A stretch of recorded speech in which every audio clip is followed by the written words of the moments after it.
Bonjour à tous. Vous êtes avec nous pour un atelier sur l'Observatoire de l'inclusion numérique sur le territoire de Bordeaux Métropole. Et avec nous pour en parler cet après-midi, nous avons Antoine Bidegain, qui est adjoint à la Direction générale du numérique et des systèmes d'information de Bordeaux Métropole, service direction générale qui est partagé avec 14 communes de la métropole.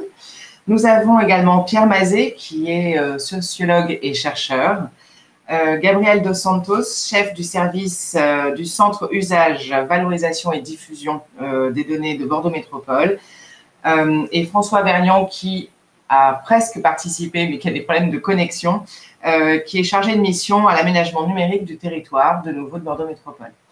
Antoine, est-ce que vous voudriez bien nous présenter cet enjeu de l'Observatoire pour une métropole comme la nôtre? Bien sûr. Tout d'abord, bonjour à tous et merci pour cet événement que nous organisons avec grand plaisir et pour votre participation et votre contribution. Et puis pour cette première question aussi. On a l'habitude de recontextualiser ce genre d'initiative en faisant toujours appel à des notions plus ou moins complexes. Ici, c'est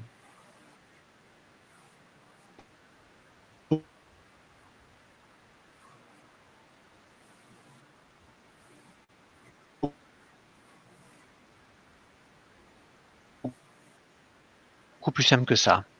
Qui ont du sens à une certaine échelle, surtout quand elles n'impliquent plus 30 familles, mais potentiellement des centaines, voire des milliers. Et puis parce que on éclaire bien que quand on tient soi-même la bougie. On a bien sûr des enquêtes nationales dont on va parler tout à l'heure, qui nous servent d'ailleurs de modèle et dans lesquelles on s'inscrit pour partie. Mais on a aussi une forme de profusion et d'infobésité, comme on dit aujourd'hui, sur le sujet. On parle ici de 18% des Français qui seraient en rupture sévère pour faute de compétences, manque de connexion. Ici, c'est 30% des Français qui seraient en difficulté, parfois même 40%. Et les constats deviennent encore plus variés quand on s'intéresse à la segmentation par classe d'âge ou par profession. Donc, on a tous rencontré à un moment ou à un autre un chargé de mission dépité d'une ville qui nous dit à l'occasion d'une rencontre écoute, moi je ne comprends pas, j'ai ces chiffres nationaux, mais moi quand il faut trouver les 18% chez moi, ça représenterait X milliers de personnes, je ne les trouve pas ou je ne les reconnais pas. Donc on n'a pas le choix. Et donc il faut y aller, il faut se doter des outils, avec une échelle variable, bien sûr, parce qu'on comprend bien qu'il va y avoir besoin régulièrement d'avoir une spectrographie un peu large, un peu complète du territoire, qu'on ne va pas réinventer entièrement, mais sur laquelle il va falloir boucher les trous des datas qu'on n'a pas, des données dont on manque. Et donc ça, c'est à une périodicité, on comprend bien, sans doute de quelques années. On ne peut pas la rééditer tous les ans à cause de la charge que ça représente, parce qu'il n'y a pas lieu sans doute aussi de le faire. Et puis parce qu'il faut laisser aussi la situation évoluer. Et puis, il y a une maille plus fine, un pas de temps plus resserré, sans doute pour accompagner plus spécifiquement tel projet, tel public avec sa spécificité. Et là, on est tout autant dans l'observatoire que dans du UX et de l'étude d'impact. Tout ça se rejoint au bout d'un moment. Parce qu'on ne peut pas d'ailleurs d'un côté dire qu'on veut faire la promotion des méthodologies orientées utilisateurs et décider sur la foi du charbonnier ou sur quelques intuitions aussi fortes que fausses, ce qui va bien pour telle catégorie de la population. Non, il faut y aller, il faut connaître. Voilà. J'ajouterai enfin que si on fait un observatoire, c'est parce qu'on a des yeux pour voir ce qui se fait ailleurs aussi et qu'on a pu constater que de nombreuses villes, de taille parfois comparable à nous, plus grosses, parfois plus petites, de métropoles, ont aussi fait cette démarche et en sont très contentes. Vous verrez demain une petite vidéo qui tournera sur un petit benchmark, un petit comparatif qu'on a fait avec d'autres villes outre-Atlantique en particulier. Et là, j'ai sous les yeux le rapport de l'inclusion digitale qui a été fait par la belle ville de Austin, au Texas. Voilà, méthodologiquement, c'est très bon. On voit tout le fruit qu'ils en ont tiré, y compris quand il s'agit ensuite de battre en brèche des prénotions assez fausses qu'on pouvait avoir sur tel ou tel usage du Wi-Fi ou de la connexion à la maison. Donc, voilà, au bout d'un moment, il faut y aller. Merci beaucoup. Et effectivement, dans le faut y aller, vous avez confier cette démarche-là. Vous vous accompagnez de Pierre Mazet, que tout le monde connaît dans cette sphère de l'inclusion numérique. Pierre, du coup, est-ce que vous pouvez nous en dire un peu plus sur réellement qu'est-ce que l'inclusion numérique et ça veut dire quoi d'aller chercher des données pour mieux comprendre? Oui, je vais reprendre, je vais en venir un peu à ça, puis rebalayer un peu rapidement ce qu'Antoine Dugodin a déjà très éloquemment dit sur ce que ça peut être qu'un observatoire. Alors effectivement, peut-être qu'il n'y a pas le choix, c'est presque rassurant de se dire qu'aujourd'hui, il y a des collectivités qui se disent qu'il n'y a pas le choix et qu'il faut effectivement construire de la donnée. Mais revenir un peu très simplement et au cahier des charges qui était un peu initial, là, puisque moi j'avais une mission un peu d'accompagnement et de lancement de cet observatoire là, qui débute, mais il y a déjà des travails de fait. Revenir un peu voilà, sur ce que c'est que globalement, non pas un observatoire, mais en quoi ça consiste, et puis qu'est-ce que c'est un petit peu de la donnée, parce que on manipule beaucoup ce terme et il n'est pas forcément beaucoup défini. Et en passant par là, effectivement, on parlera aussi un peu de ce que ça peut être que l'inclusion numérique. Du coup, pour le coup, le diaporama peut être lancé là, sur la première slide. Je ne sais pas s'il apparaît. Ouais, donc du coup, ça c'est simplement le titre. Mais sur les objectifs initiaux, donc du coup, la seconde slide, qu'est-ce que c'est un observatoire? En quoi ça consiste? Antoine l'a dit, pour le coup, ça peut paraître évident, mais ça consiste déjà à rendre visibles et saisissables les réalités d'un territoire. Quand on est à un niveau local, ce qui est spécifique là, dans l'agglo de la métropole de Bordeaux, c'est que de la donnée au niveau national, on en a, mais qu'on n'en a pas localisé. On a généralement, et pour le coup, c'est souvent un peu un inconvénient, et c'est ce que disait Antoine, on peut avoir des grandes enquêtes nationales qui sont justes et qui sont fiables en termes de représentativité nationale. Mais après, dès qu'on part sur un territoire local, on est obligé d'extrapoler et de projeter sur le territoire local des données qui sont vraies au niveau national. Ce qui fait qu'on est quand même toujours un petit peu à l'aveugle et qu'il y a un sens à se poser la question au local de qu'est-ce que ça veut dire les usages du numérique ou l'inclusion numérique sur le territoire de la métropole de Bordeaux et pas simplement en population nationale. Donc rendre visible les réalités du territoire, c'est bien ça. C'est pas être simplement sur des effets de représentation ou de projection de chiffres nationaux, mais arriver à avoir de la donnée locale, tout simplement, pour savoir un petit peu de quoi on parle plus précisément. L'autre élément qui est quand même intrinsèque à la production de données la plupart du temps, même s'il n'est pas obligatoire, hein, tout dépend de ce que les pouvoirs publics veulent en faire, c'est qu'on s'en sert généralement pour structurer des décisions en amont, les éclairer et évaluer de l'impact derrière. La donnée en tant que telle, elle ne dit pas grand-chose si les pouvoirs publics, les collectivités s'en saisissent pas. L'intérêt de ces données, c'est ou d'éclairer en amont de projet ou de venir évaluer ou mesurer ad post, après qu'une action ait été lancée, ce que ça peut produire. Et pour le coup, c'était vraiment les objectifs du cahier des charges tels qu'ils étaient posés initialement par la métropole. Il y a une autre dimension qui n'était pas et que moi je m'étais permis un petit peu d'introduire, mais qui fera sans doute l'objet d'un développement à plus long terme parce que c'est éventuellement un peu plus complexe à mettre en œuvre. Dès lors qu'on parle de territoire, on parle généralement pas simplement d'une seule collectivité, mais d'un ensemble de partenaires. La donnée, c'est rare qu'on la. Alors, quand on a beaucoup de moyens, et Antoine il faisait référence, quand on a les moyens de lancer une enquête, pour le coup, donc de financer une enquête en population générale, mais au niveau du territoire, on peut produire de la donnée directement, et c'est l'un des objectifs de l'Observatoire. Mais le fait est qu'il y a beaucoup de données qui existent localement et qui ne sont pas nécessairement à la métropole, mais au CCAS, à la CAF, dans des organismes publics. Il y a un intérêt à intéresser les partenaires d'un territoire à ces questions-là, parce que comme on le voyait dans les objectifs un peu initiaux, non seulement ça rend visible les choses, mais il faut composer avec les partenaires quand on met en œuvre des actions, généralement. C'est rare qu'on soit absolument tout seul dans son silo. Et de fait, il est important en termes de données de ne pas reproduire des effets de silo qu'on a souvent en termes d'action publique. Et le fait de partager des objectifs de données et de visibilisation de la réalité du territoire avec d'autres partenaires, c'est une dimension, à mon avis, assez importante et avec laquelle voilà, il faut de toute façon composer parce que les partenaires ont aussi de la donnée, même si elle n'est pas pensée initialement pour. Du coup, on peut passer à la troisième slide sur ce que ça veut dire. Oui, c'est vrai. Sur ce que ça peut être, c'était la perche lancée Hélène, de l'inclusion numérique.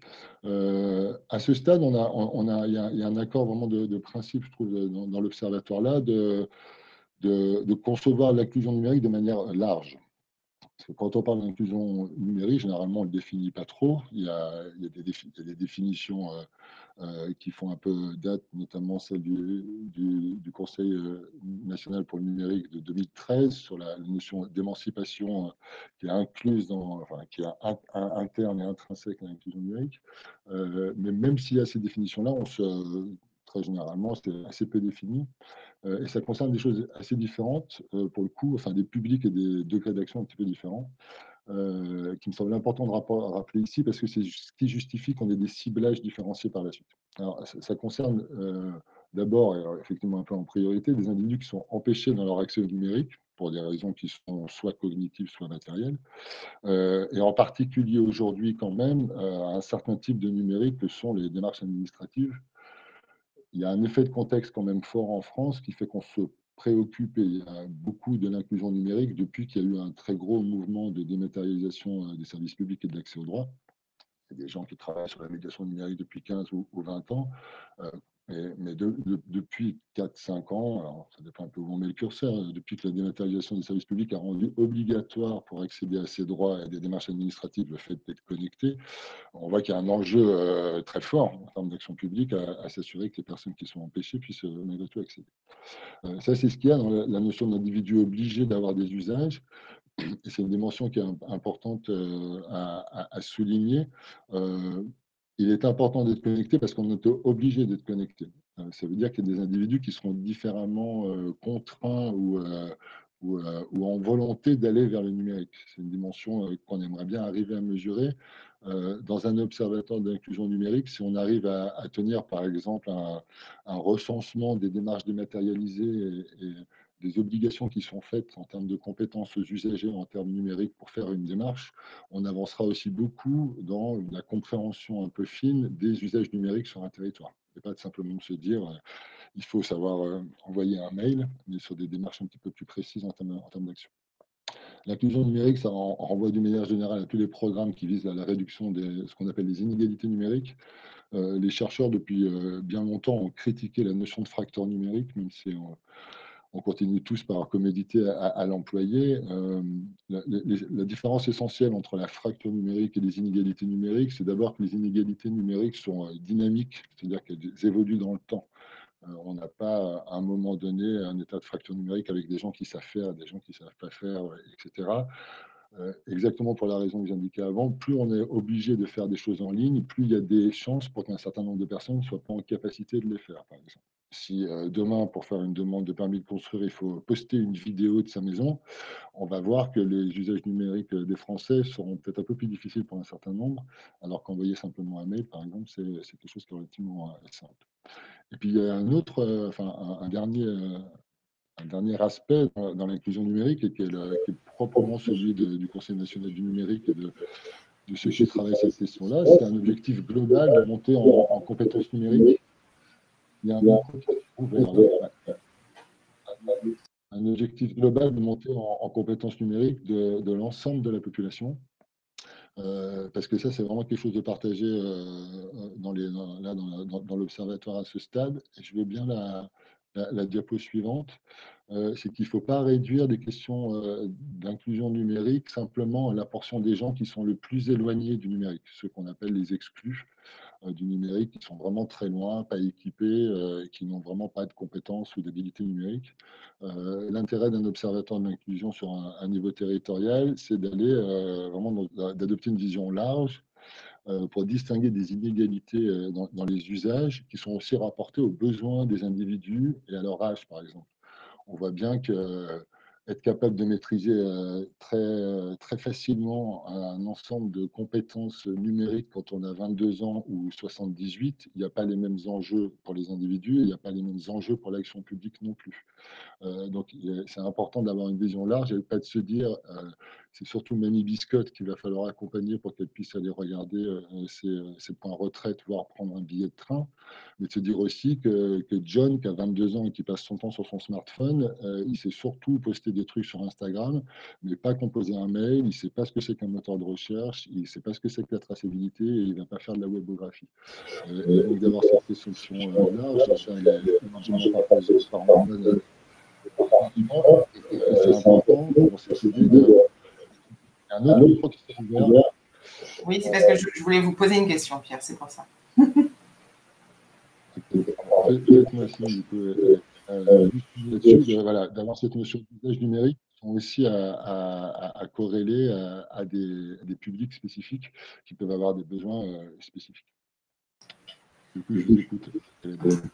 Oui, alors, en fait, je voulais juste vous demander si on avait déjà une sorte de référentiel qui existait justement sur usage et non-usage. Est-ce qu'il y a un curseur qu'on positionne en parlant de fracture ou d'incompétence ou d'incapacité à utiliser? Est-ce que, par exemple, si un jeune de 22 ans sait utiliser Instagram, sait créer son CV en ligne, mais ne sait pas l'envoyer en pièce jointe dans un mail correctement formulé, par exemple, est-ce qu'on dit qu'il est non usagé ou est-ce que voilà, on peut dire qu'il est quasiment en bon usage? Est-ce qu'il y a des curseurs comme ça, des limites? Alors, en termes de, on a des enquêtes qui mesurent relativement précisément, enfin particulièrement une qui a découpé un peu, enfin il y en a deux. Il y a Capacity, il y a une expression de Capacity qui était une grosse enquête, un peu la plus grosse qui a été faite jusqu'à présent, dont certaines exploitations de la base statistique qui étaient faites par entretien, donc des choses très précises avec plus de 2000 personnes, a permis de découper les compétences numériques des Français. Donc de les classer, effectivement, ils ont fait regrouper 5 compétences. Il y a eu beaucoup de travaux sur les compétences numériques assez descriptifs et autres qui s'entendent plus ou moins, mais qui n'ont pas les mêmes noms. Ce qui avait d'intéressant dans Capacity, c'était qu'il intégrait la téléphonie mobile, c'est-à-dire les habilités smartphone, ce qui est assez récent et sur lequel on a des études sur les smartphones, mais on a peu d'études sur les compétences numériques qui intègrent cette dimension-là. Donc, on a de la donnée là-dessus, un petit peu de dimension nationale. Ensuite, établir de manière un peu précise où serait le curseur entre usage et non-usage, tout dépend des usages qu'on a à avoir. C'est toujours la même chose. Il y a des individus qui n'ont pas d'usage, mais qui ne veulent pas en avoir, pour le coup, et qui sont obligés d'en avoir dans certains cas. Un jeune pourrait vous dire qu'il n'a pas besoin de savoir mettre une pièce jointe. Après, l'action publique va dire, je pense que pour ton insertion professionnelle, c'est important que tu saches le faire. Donc, c'est tout l'enjeu et qu'on pourra avoir tout à l'heure un peu dans les objectifs qui sont un petit peu fixés en termes de méthodologie à cet observatoire, d'aller faire des choses un petit peu plus qualitatives ou de cibler certains publics, on le verra sur le diaporama de François, sur certains publics parce que justement, il y a des objectifs de montée en compétences numériques qui sont spécifiques pour certains publics et éventuellement certains territoires. Donc ça, j'ai envie de dire, c'est un petit peu à définir en fonction des publics dans des contextes donnés. Pour retourner peut-être, pour poursuivre un peu sur le diaporama, je regarde un peu le temps. Voilà, sur les données, juste pour brosser rapidement, puisqu'on est quand même quelque chose sur la naissance d'un observatoire et que la donnée, malgré son nom et tout sauf donnée, elle se construit. On a 3 types de données, grosso modo, et ces 3 types de données, on va faire en sorte de les obtenir et de les mettre en œuvre, de les produire dans le cadre de l'observatoire métropolitain. Il y a ce qui a été évoqué tout à l'heure déjà par Antoine, qui sont des données statistiques, résultats d'enquête au niveau national. Ce qu'on est capable de faire aujourd'hui, c'est que sur l'app nationale, on est capable d'identifier un certain nombre de paramètres, de variables, de facteurs qui sont très fortement liés au fait de ne pas être connecté, ou de ne pas avoir d'ordinateur, ou de ne pas avoir d'équipement, ou de ne pas savoir faire un certain nombre de choses. Ce qui est généralement fait quand on veut produire des données un petit peu locales, et c'est ce que fait l'indicateur Incubo. C'est aussi ce qu'on fait avec les collègues du Lab Access à Rennes. C'est une démarche qui a aussi été entreprise par Perrine Broadcorn pour la ville de Bruxelles et un certain nombre de villes européennes. C'est qu'on se dit, on sait que plus on est âgé et moins on a un niveau de diplôme élevé, et plus on est exposé à être déconnecté. On regarde les données qui sont disponibles au niveau de notre territoire, et puis on projette les résultats nationaux sur le territoire. Ça permet d'avoir déjà une certaine idée des choses, parce que c'est une projection au niveau local, mais il reste que, et c'est ce que disait Antoine, on est sur des résultats qui sont valides au niveau national. Donc on a quand même une marge de, on ne sait même pas si c'est d'erreur, on a une marge d'aveuglement qui est quand même assez importante.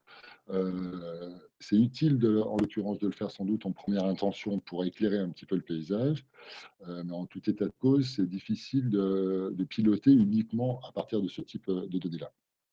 On verra que là, pour le coup, le Bordeaux, la métropole s'est engagée déjà à construire un indicateur un peu fin, enfin, un système de mesure un peu fin là-dessus. Le deuxième type de données qui existe, pour le coup, et auquel on ne pense pas nécessairement, c'est que sur un territoire donné, il y a des tas d'acteurs qui ont des données, pour le coup. Les données, il y en a des données dormantes, il y en a partout. Alors, il y a des données disponibles qu'on ne va pas chercher, et l'INSEE pourrait vous en parler savamment. Eurostat aussi, d'ailleurs, il y a plein de données européennes que personne n'utilise. À l'inverse, tous les services publics, ils ont des systèmes d'enregistrement voilà, sur les dossiers, sur les individus qui rencontrent ou autres, qui produisent quelque part de la donnée et qui, à partir du moment où on se dit, nous, on a un intérêt à mesurer l'inclusion numérique, à expliquer en quoi ça consiste, peuvent révéler des choses très intéressantes pour le coup. Et c'est là que la dimension partenariale intervient. Il y avait un atelier sur le CCAS, je ne sais plus si c'était hier ou si c'est demain. Très typiquement, le CCAS de la ville de Bordeaux, à partir de ses entrées, doit enregistrer un certain nombre de choses sur les personnes qui viennent là. S'il leur demandait s'ils avaient un smartphone et s'ils savaient ouvrir un mail, on produirait très facilement de la donnée comme ça, localement, et qui pourrait remonter dans l'observatoire. Donc là, on n'est pas sur une projection de données nationales, on est sur des données locales, mais qui est un petit peu dormante. L'autre type de données, et qui est un petit peu le luxe, c'est les données qu'on arrive à produire soi-même, localement, ou quantitatives ou qualitatives, ou mixtes, qui implique de produire un système d'un dispositif de mesure, qu'on fait soit à partir d'une action ou d'un projet, ça dépend un peu la finalité qu'on lui assigne. Ça peut être en amont justement pour avoir une idée sur un public spécifique, sur un quartier, se dire tiens, ça vaudrait le coup d'aller poser un système de mesure pour savoir un peu quel est le public potentiel qui est intéressé, ou a posteriori pour mesurer l'efficacité d'une action dans une dimension plus évaluative ou autre. Donc ça, c'est vraiment voilà, ces trois types de données qu'on peut manipuler et produire dans le cadre d'un observatoire. Et de fait, avec la métropole, on verra, les perspectives sont de développer ces trois items-là. Pour finir, je crois, donc du coup, sur la slide suivante, après les données, c'était, il faut que ça charge, sur les perspectives. Donc les perspectives à ce jour, et donc il y a Gabriel pourra vous montrer un peu le résultat, François Vergniaud qui n'a pas pu se connecter a fait tout un premier travail de collecte et autres. On est là dans la construction d'un indicateur à partir de données nationales sur les données disponibles localement. On présentera avec Gabriel le diaporama un peu plus précis de François, donc je ne vais pas aller beaucoup plus longuement là-dessus. Le deuxième chose qui est en perspective et qui viendra après ce premier stade un peu d'éclairage qu'on est en train de produire, c'est une enquête aux populations générales à l'échelle de la métropole a priori, sur le modèle du CREDOC, de l'ANR Capacity, comme je l'avais dit, ou de la région Corse, qui a rendu, c'est Gilles Bassini nous a fait passer ça, qui a fait à la fin de, je sais pas, au mois de juin, je crois, sur le modèle un petit peu du CREDOC, une grosse enquête sur la Corse auprès de 1200 personnes. En l'occurrence, c'était par téléphone, pour les questionner sur un certain nombre de choses. Donc là, voilà, on peut produire de la donnée et on s'assure de sa représentativité selon les besoins. Et puis, voilà. Ensuite, des choses plus précises, des dispositifs de mesure un peu plus spécifiques et dédiés, qui sur un territoire, qui sur un public, qui sur une modalité d'action que la métropole entend mettre en place ou accompagner.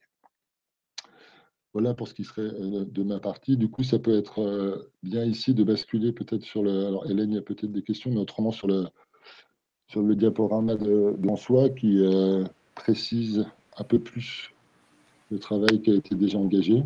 Parfait. Pour construire un indicateur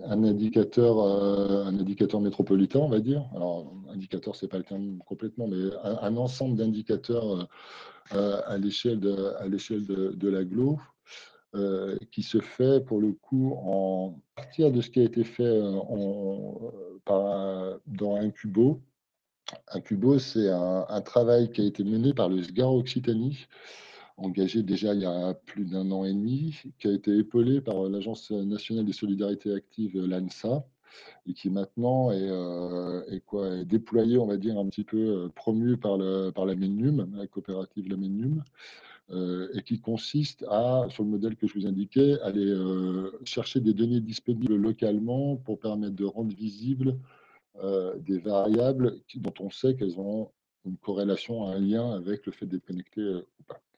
Je veux bien du coup la deuxième slide. On a commencé à un peu inspiré de ça, et puis aussi de ce que j'ai pu faire moi dans le cadre du Lab Access, avec exactement le même principe, mais pas le même choix de variables. On peut aller directement sur la troisième du coup, parce que ça, pour le coup, c'est des choses qui ont déjà été dites. Parce qu'un Cubo, pour le coup, a été fait pour être de dimension régionale. On a un principe de score, c'est-à-dire qu'il mesure le parti pris, c'était quand on est à l'échelle d'une région, chaque commune, ça ne vaut pas le coup de la comparer avec les autres communes. Il faudrait la comparer avec des communes équivalentes ou autres, ce serait trop compliqué. Donc, ils ont fait un score qui mesure un écart à la moyenne régionale à partir d'un certain nombre d'entrées, l'accès à du réseau, les compétences numériques, les compétences sociales, et puis j'ai oublié le quatrième axe. Dans le cadre de la métropole-là, il y avait un certain nombre de choses qui étaient pas pertinentes pour le coup, notamment l'équipement en très haut débit, une des choses qui était, si on veut identifier des territoires qui sont en fragilité socio-numérique, effectivement, avoir un éclairage sur le réseau, l'état du débit, c'est intéressant. Typiquement à Bordeaux comme à La Rochelle, c'est quelque chose qui n'est pas pertinent parce qu'il y a du très haut débit de partout. Donc en fait, c'est la slide suivante. C'est une variable qu'on n'a pas besoin d'introduire dans nos indicateurs. Elle ne nous dirait pas grand-chose. Je vais regarder je ne sais pas si on arrive bien à lire à l'écran, mais j'ai un peu de mal. Donc, je vais me permettre d'ouvrir pour suivre un peu mieux. Ça arrive. Une petite seconde, j'essaie de récupérer moi aussi, parce que là, pour le coup, c'est un petit peu difficile. Ça, c'était sur les.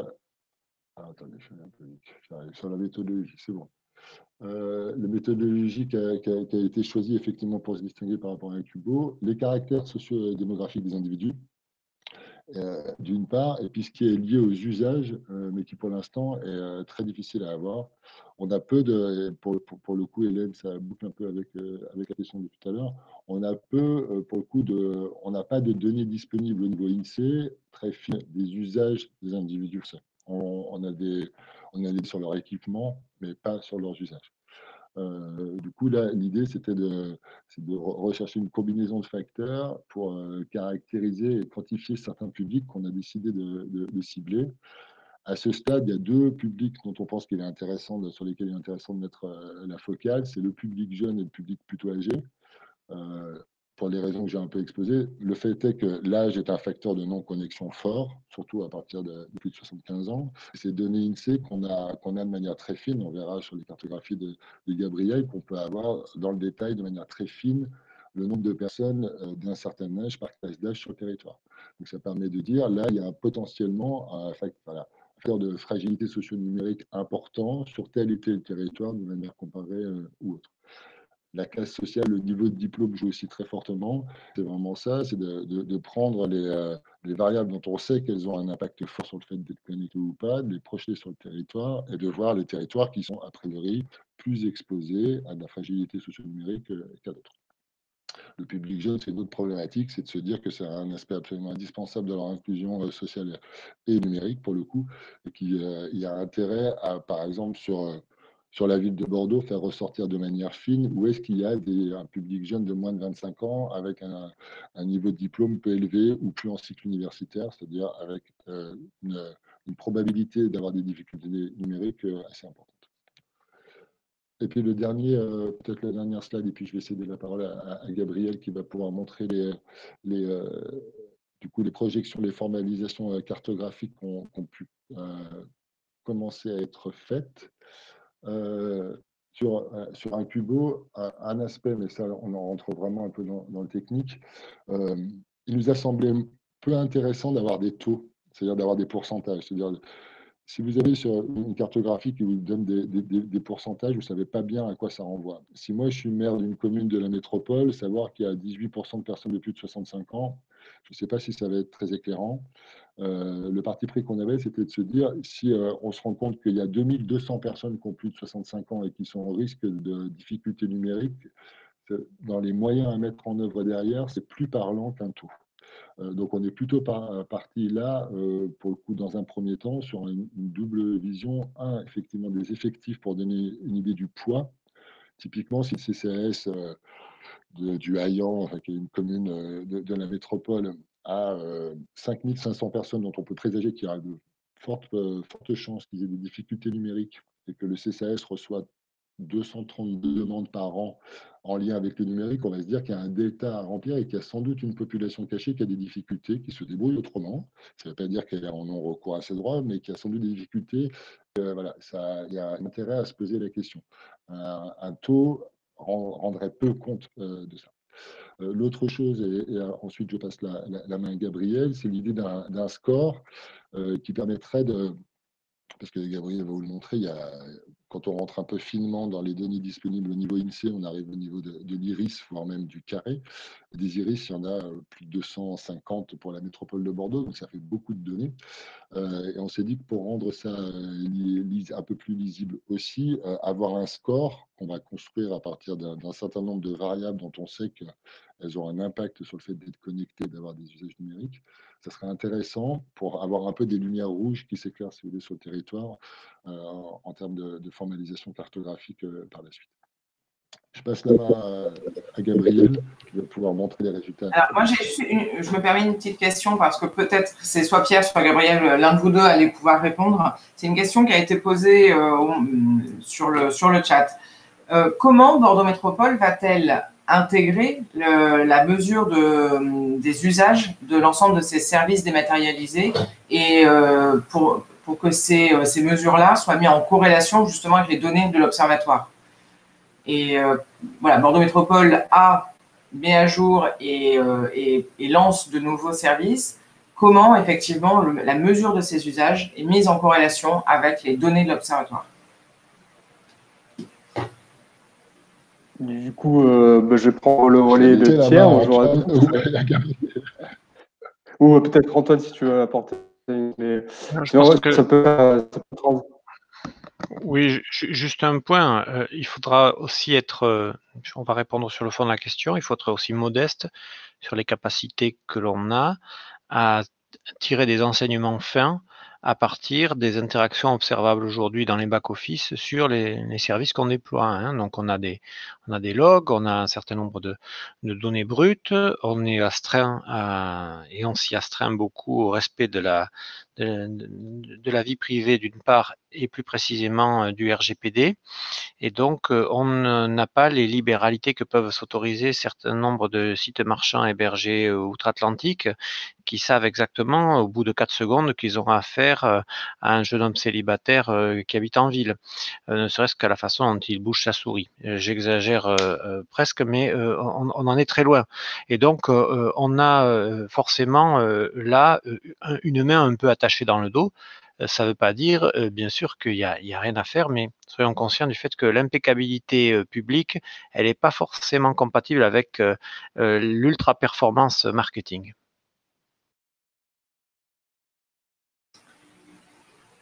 Merci beaucoup. Du coup, Gabriel, je vous laisse la parole. Merci Hélène, bonjour à tous.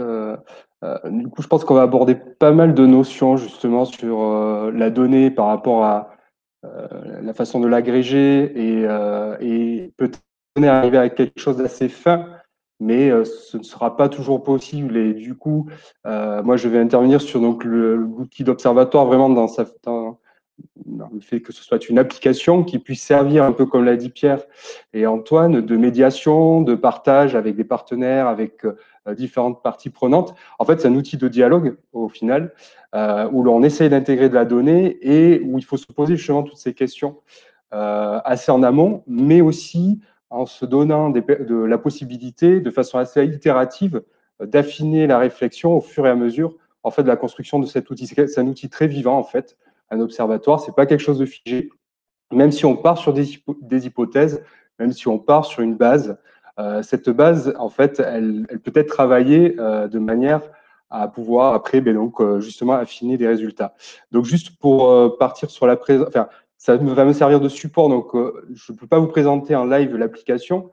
Je peux vous présenter juste mais peut-être avant de parler justement de l'outil d'observatoire pour l'inclusion numérique, peut-être déjà parler de ce que nous, on a dans notre offre pour répondre à ces problématiques d'observatoire, parce qu'en fait, finalement, l'inclusion numérique est un observatoire, mais on en développe des observatoires pour d'autres problématiques, comme l'analyse des besoins sociaux qui vient, qui peut à un moment donné avoir une frontière assez poreuse avec, par exemple, l'inclusion numérique.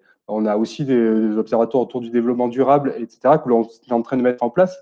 Donc moi, je m'occupe d'une équipe qui travaille dans la donnée et dont le rôle est de mettre en scène la donnée, justement, de la faire parler, de raconter une histoire avec cette donnée, c'est ce qu'on appelle le data storytelling.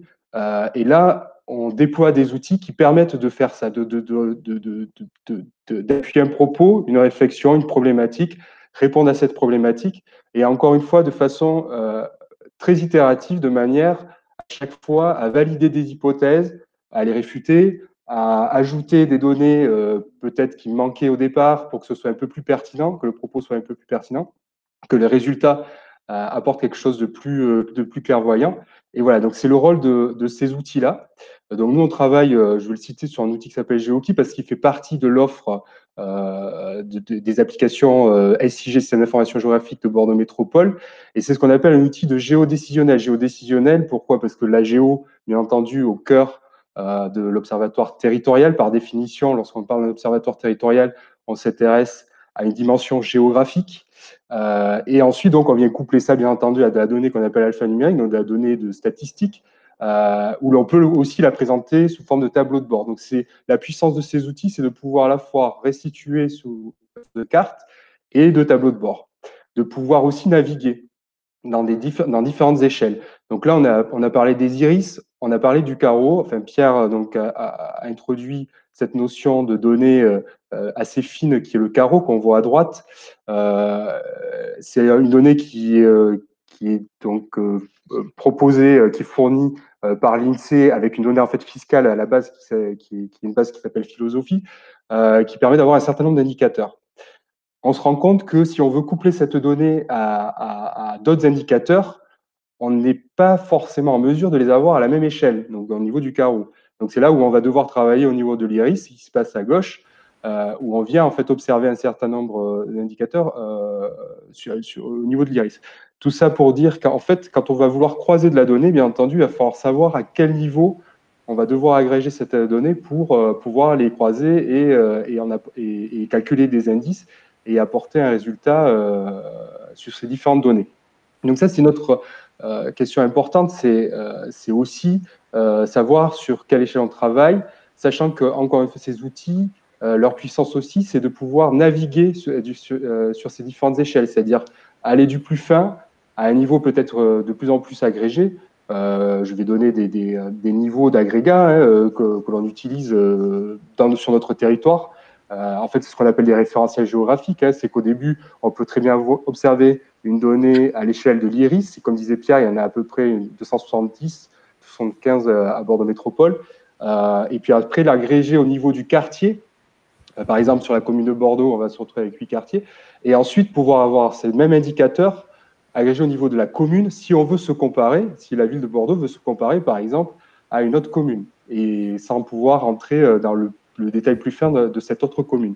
Et pourquoi pas, à un moment donné, agréger au niveau de la métropole. Donc, c'est l'idée de ces outils de pouvoir naviguer à différentes échelles. Voilà. Du coup, nous, là, on s'est intéressé à de la donnée qui était déjà mobilisable, qui était facilement, qui était disponible, tout simplement. Donc l'équipe data, notre rôle, c'est de collecter cette donnée, de la stocker dans des entrepôts, de manière après qu'elle soit utilisée par le plus grand nombre, en fait, en interne à Bordeaux Métropole et pour pouvoir diffuser ces informations, et de manière à pouvoir les décloisonner et les réutiliser sur différentes problématiques et thématiques. Donc là, ces données-là que l'on intègre dans un objectif d'observatoire pour l'inclusion numérique, bien entendu, elles pourraient être mobilisables sur d'autres observatoires. Et c'est là qu'on voit en fait que l'imbrication des différents observatoires, au final, permet de répondre peut-être à des problématiques encore plus larges à un moment donné au niveau de Bordeaux Métropole. Donc voilà, il y a toutes ces notions. L'autre notion aussi que je voulais présenter avant de présenter les résultats plus typiquement sur l'inclusion numérique, c'est aussi une notion de durée et de temps, de temporalité. C'est-à-dire que l'observatoire, c'est aussi voir comment les choses évoluent. On a à un instant T une vision du territoire, un résultat. Ce résultat, et notamment par des actions qui seront menées après déduction ou après analyse à un instant T, à une évolution, à un fléchissement d'une tendance, à voilà, des perspectives qui se mettent en place. Et c'est pouvoir justement voir quelle est la différence entre ce qui existait à un moment donné et comment cela a évolué. Alors après, les pas de temps, c'est là où il faut réfléchir aussi à quelle est la temporalité de l'analyse, c'est-à-dire pour certains sujets, c'est peut-être intéressant de voir au jour le jour comment ça évolue. Par exemple, la circulation, je fais un parallèle voilà, par rapport à une donnée qui est très vivante. Sur l'inclusion numérique, bien entendu, les temps sont beaucoup plus longs, les actions sont beaucoup plus longues, les effets sont beaucoup plus longs. Donc là, on sera peut-être sur une analyse annuelle de comment évolue cette inclusion numérique au niveau de cet observatoire en particulier. Alors, Gabriel, je vais faire une petite question qui s'adresse à la fois à vous et à la fois à Pierre. On sait que pour les données, il y a une forte importance qui est donnée à leur fraîcheur, et notamment avec entre les flux migratoires de Bordeaux Métropole, la mouvance, on va dire, dans les inégalités d'usage dont Pierre a parlé tout à l'heure. On sait que plus la donnée va être fraîche et meilleure elle va être, et donc du coup meilleures seront les analyses et les décisions qui découlent de cette collecte-là. Comment tous les deux vous imaginez travailler cette fraîcheur des données quand on voit effectivement que les données type INSEE datent en général d'il y a 2-3 ans? Alors Pierre, je ne sais pas si tu veux répondre de ton côté. Moi, la réponse que je peux apporter, là, justement, vas-y. C'est que c'est exactement la question que l'on se pose dès le départ, en fait. C'est-à-dire que avec François, autour de la table, avec les collègues de la data, la question c'était de savoir justement quelle est la donnée la plus fraîche disponible. Donc sur l'INSEE, c'est vrai qu'il y a cette problématique. Maintenant, ça a aussi le mérite d'exister, hein, j'ai envie de dire, parce qu'on a quand même une donnée au niveau de l'IRIS, comme disait Pierre, c'est quand même assez intéressant d'avoir un maillage assez fin au final au niveau du territoire. Sur la fraîcheur, bon là, on n'a pas vraiment d'action, on ne peut pas vraiment intervenir. Par contre, nous, notre rôle, c'est bien de rechercher la donnée la plus fraîche. D'ailleurs, il y a eu des moments donnés où on avait des lots pas forcément différents, et c'est là où on arrive après à savoir quelle est la donnée la plus fraîche. Et de pouvoir la comparer, justement, c'est surtout quand on veut croiser cette donnée à une autre. Et là, pareil, on va peut-être parler à des pas de temps, à des temporalités différentes, etc. Donc, c'est là où, en fait, on se pose cette question-là. Il y a des données où on va pouvoir avoir une action parce que c'est nous qui avons la main dessus pour pouvoir les réfléchir, etc. et proposer une donnée la plus actualisée. Les autres, notamment celles qui sont de l'ordre de référentiel, des référentiels INSEE notamment, on fait avec la donnée la plus fraîche, on peut pas faire autrement, bien entendu. Mais c'est exactement la question qu'on se pose dès le départ, en fait, sur l'analyse. C'est-à-dire, surtout encore une fois, quand on croise des données. Pierre, je ne sais pas si tu veux… En complément de… Ouais. En complément de ce qu'il dit Gabriel, INSEE, effectivement, on est contraint à des données qui sont 2016-2017. On est contraint comme tout le monde. Hein. Les données disponibles à un degré très fin, les autres procureurs, mais sur l'INSEE, pour le coup, qu'il y ait de la donnée disponible, parce que c'est entre les données qu'on aimerait avoir et celles qui sont disponibles, il y a un écart, et si on ne peut pas travailler avec des données qu'on aimerait avoir mais qu'on n'a pas, c'est-à-dire qu'on ne produit rien. Donc, tout le monde est contraint à la même chose de ce point de vue-là, d'où l'intérêt de produire sa donnée soi-même. Du coup, ça n'a pas le même coût et c'est un autre dispositif. Il y a des données qui sont plus récentes, là, qui sont aussi socio-démo et qui sont sur la... alors que pour le coup, dans l'ABAccess, on fait rentrer dans ce qu'on appelle la vulnérabilité socio-numérique, c'est-à-dire l'exposition à des exigences numériques. Pour le dire rapidement, plus on est une personne précaire, plus on a des démarches à faire administratives. En l'occurrence, ça c'est montré. Et plus on est précaire, moins on a de diplômes, donc moins on est connecté. C'est ce qu'on appelle la double, la triple ou la quadruple peine selon les cas. Sur ça, par la CAF ou la CEPAM ou la CARSAT, on peut avoir des données plus récentes. Moi, pour le coup, j'ai bossé sur un indicateur là, en Bretagne. On était sur des données 31 décembre 2018 et on allait avoir, là, bon, le confinement a un peu bousculé tout ça, mais on va être sur des données fin 2019. Voilà, donc alors du coup, ça ne résout pas tout parce qu'on se retrouve avec ce que Gabriel signalait, c'est-à-dire qu'on a une hétérogénéité dans les données, dans les dates, dans la temporalité des données. Mais si c'est borné dans des indicateurs qui sont des jeux de variables différenciés, quand on regarde l'accès au réseau ou au matériel, si on n'a pas exactement les mêmes données que sur les individus par rapport à l'exigence numérique, c'est pas dramatique. Mais c'est vrai que pour le coup, c'est un souci. J'ai envie de dire, et ça Gabriel l'a dit rapidement, des données à une donnée T, elles disent un petit peu, mais pas grand-chose. La donnée, ça parle quand on a de la progressivité historique, c'est-à-dire c'est l'évolution qui est intéressante généralement. Donc on peut espérer que l'INSEE va nous produire un recensement bientôt. Il peut y avoir localement en plus des demandes qui sont faites. Et on a d'autres moyens de croiser, c'est-à-dire de recouper un petit peu sur des territoires donnés. Et ça, on y avait pensé, c'est-à-dire faire des phases un petit peu test, essayer de récupérer de la donnée localement sur un petit territoire par nos propres moyens et de voir ce que ça donne quand on projette de l'INSEE pour voir s'il y a un écart qui est très, très important. Mais bon, tout ça va cheminant et forcément, on fait avec ce qu'on a et il y a des endroits où il y a sinon du bricolage dans le sens où on compose avec ce qu'on a. C'est pas de l'ingénierie où il suffit de dire allons-y et on le fait. Ça sera la grande enquête parce que là, pour le coup, on aura la main dessus et on aura des résultats qui seront quasiment à date, quoi. C'est l'occasion du coup de rebondir par rapport à justement un travail que l'on mène déjà donc avec l'Observatoire des analyses des besoins sociaux, donc avec le CCAS de la ville de Bordeaux, où là, comme le dit Pierre, donc c'est là où il y a un travail plus approfondi et peut-être même parfois manuel de collègues qui viennent enrichir de la donnée. Et cette donnée-là, on voit bien que quand je parlais de porosité entre les observatoires, voilà typiquement de la donnée que l'on produit dans le cadre d'un observatoire qui va venir enrichir potentiellement l'observatoire de l'inclusion numérique pour venir apporter d'autres résultats.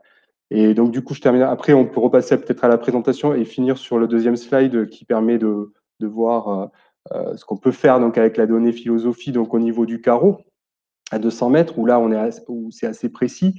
Où là, donc, on va pouvoir venir croiser de la donnée donc avec un indicateur sur le carreau où c'est la population des 18-24 ans qui est représentée, donc avec une couleur plus foncée, là où il y a une concentration plus importante de cette population-là, et où on vient venir superposer les quartiers politiques de la ville, ça c'est pour donner une indication sur le territoire des quartiers qui engagent déjà une certaine action au niveau de l'État.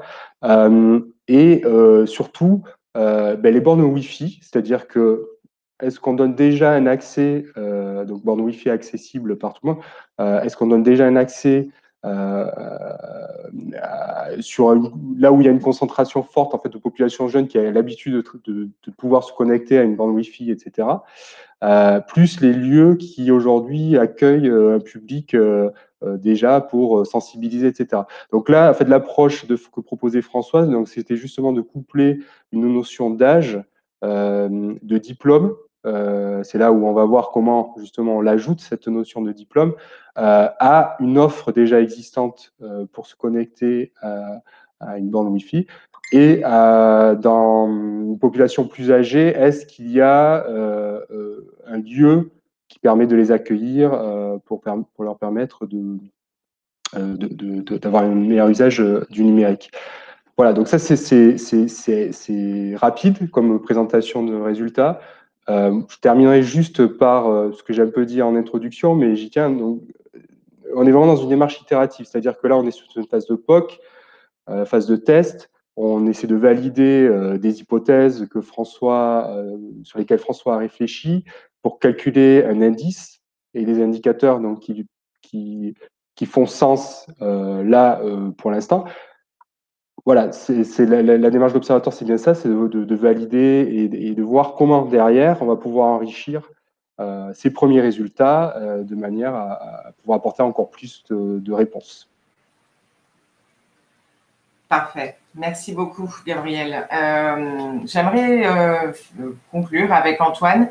Antoine, avant de repréciser quel est l'impact de cet observatoire en tant que collectivité et que institutionnelle au service du public et des publics, je profite d'une question qui vient d'être posée, qui s'adresse justement qui aborde comment les autres communes de la métropole peuvent-elles intégrer justement ou s'intégrer dans ce projet pour que cet observatoire puisse être un outil de décision pour les autres collectivités et communes.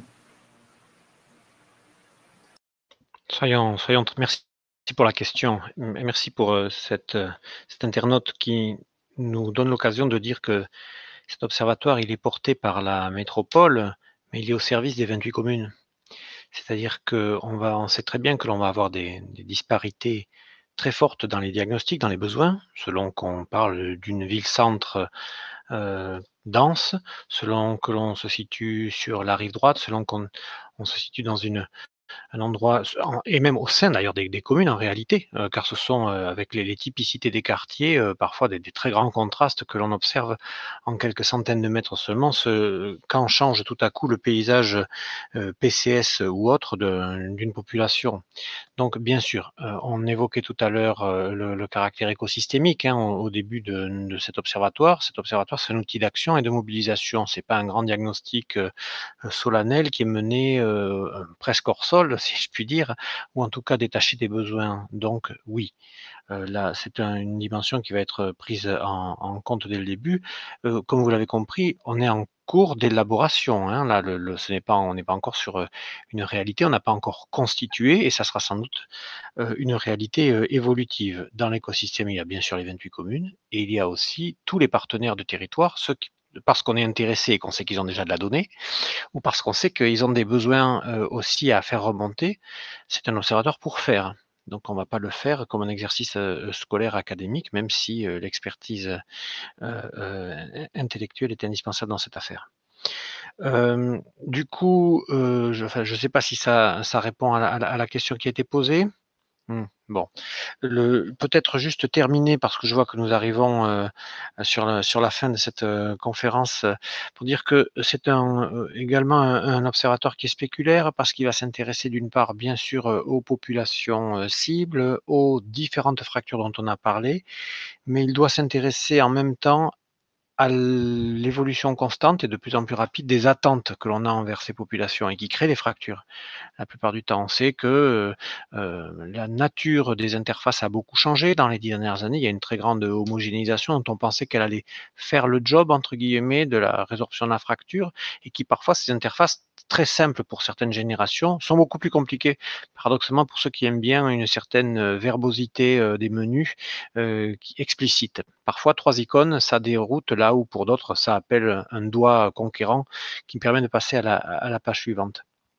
Et donc on avait observé déjà dans le fait que, par exemple, dans la vieille Europe et en France, on n'a pas la culture de la machine à écrire qui était si répandue aux États-Unis et qui a fait que l'ordinateur personnel a été relativement plus vite adopté là-bas parce que le clavier n'était pas un sujet. En tout cas, cette partie de l'interface-là qu'on oublie parfois était déjà maîtrisée et qu'on pouvait tout de suite relever le regard sur l'écran qui était au-dessus. Chez nous, le regard, notamment de toutes les générations qui n'ont jamais connu cela avant, il passe autant de temps en bas qu'en haut, par exemple. dire aussi que on va devoir à certains moments faire des choses qui vont peut-être être un petit peu étonnantes parce que bien sûr on a compris, on s'intéresse à des fractures et aux fractures les plus urgentes, à ceux qui n'arrivent pas à s'y retrouver par rapport aux interfaces et aux usages qui sont attendus d'eux, à ceux qui n'ont déjà tout simplement pas avant les conditions matérielles de connexion et d'équipement, ça ce sont les piliers fondateurs. On va aussi porter le regard sur les étages un peu hauts de la pyramide de Maslow des besoins ou des fractures, selon comment on voit les choses, et notamment ces fractures plus subtiles, ces fractures de luxe, mais qui sont très importantes, celles des usages créatifs, par exemple, certains, parce qu'ils ont l'environnement, l'éducation ou la disposition personnelle pour ça, développent spontanément des usages du web qui ne sont pas juste consuméristes, qui vont chercher à comprendre comment ça marche, qui vont en faire un outil pour produire du texte, du multimédia, de la connaissance. D'autres sont par contre dans un rapport à la fois de passivité et de gêne qui fait que l'usage est nettement plus tourné vers la consommation de contenu dont le web à haut débit nous abreuve désormais.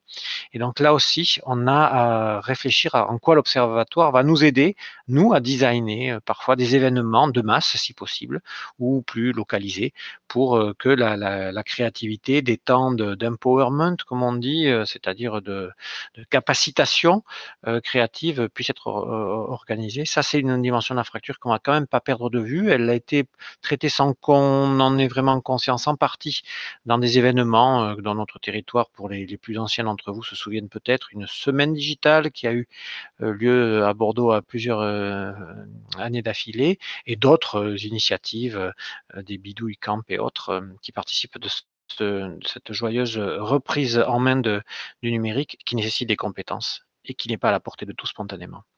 Et enfin, peut-être une ou deux petites remarques qui sont partiellement liées à ce qui a été dit avant. C'est la question du sens. On n'apprend pas si on ne comprend pas pourquoi on apprend. Et beaucoup, comme l'a dit Pierre et comme le suggérait aussi Gabriel, beaucoup n'apprennent pas parce qu'ils ne voient pas l'intérêt, parce qu'ils ne voient pas le sens. Donc, on a à faire un travail de prémédiation qui est de comprendre pourquoi l'intérêt du web n'est pas perçu. Si on va avoir une quelconque chance que nos ateliers, qui coûtent du temps, de l'argent, de la ressource publique et privée, parfois du bénévolat, aient une chance de produire des effets. Pourquoi est-ce qu'on est là après tout? Qu'est-ce que ça va vraiment m'apporter? Ah ben là, je comprends et donc j'ai la motivation et j'apprends 5 fois plus vite. C'est toujours la même histoire.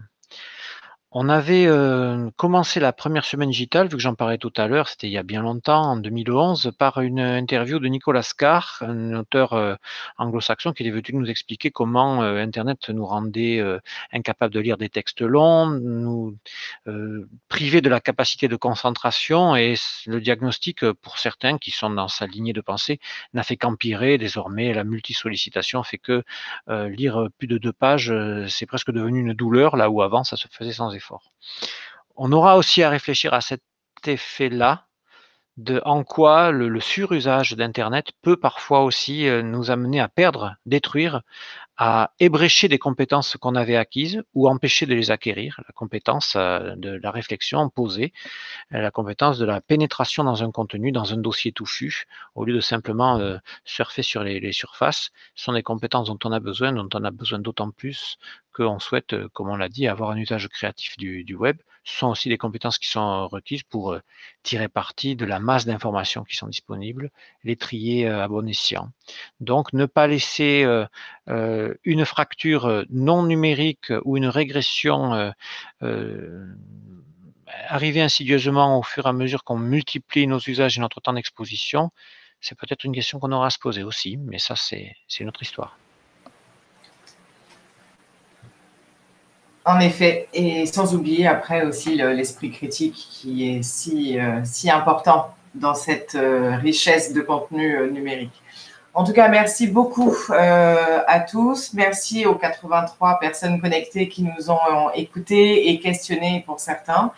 On attend avec beaucoup d'envie les premiers résultats de cet observatoire. Merci beaucoup. À bientôt.